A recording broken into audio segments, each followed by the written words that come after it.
The Bracebridge Sportsplex and the Active Living Centre in Huntsville have been chosen as the vaccination clinics in our area for phase 1 of the rollouts. And this has left Gravenhurst Mayor Paul Kelly in a state of frustration. This is not just about the vaccine clinics.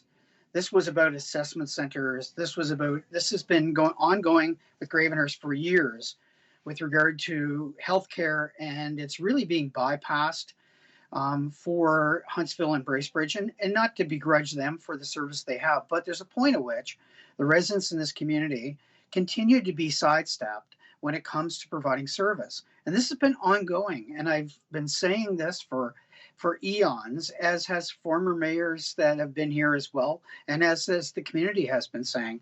What about us? And we shouldn't have to keep saying, what about us? That's the frustration around it. But I also expressed it last Friday this Friday with our district council, with once again, what is the plan? Tell me what the plan is for vaccination clinics. We know that we don't have enough. We all know that there's not enough vaccine right now. That's not the issue. The question is, if these vaccines do come in, and right now it seems like one day after the next there's different information. What if they all come in, they've all been approved, and they all come in, and we get this barrage of vaccine? Where is the clinic in Gravenhurst? Where is it? And the mayor says there were plenty of spaces that could have been made available.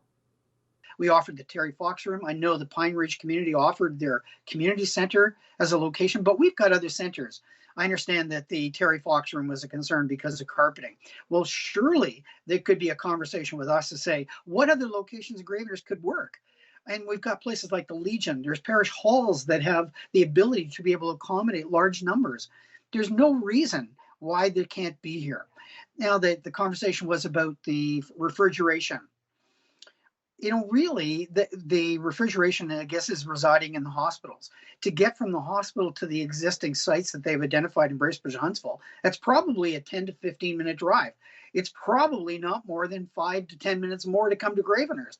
So I don't even buy that argument. And certainly if Johnson & Johnson gets approved, which is apparently you don't even need that kind of freezing.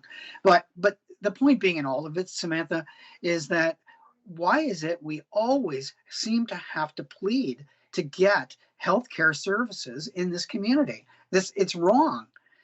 Not only is he frustrated with not having a clinic in the area, he says residents are also expressing the frustrations when it comes to booking these appointments to get their vaccines. Several of our residents couldn't even get through on the phone on Friday to book an appointment.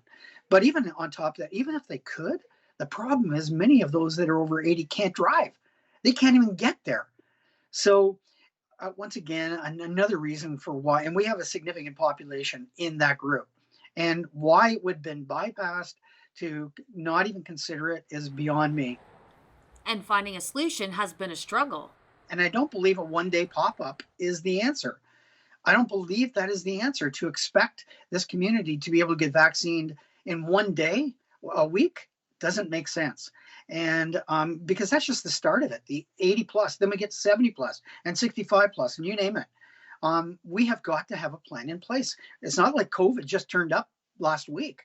I mean, this has been going on for a year, and we still don't have a site planned here. It's absolutely mind-boggling. And moving forward, Paul says he wants to make a few more phone calls to officials to express his concerns in making sure that they are included in any future plans. Reporting in Gravenhurst, I'm Samantha Johnson for Cogeco News.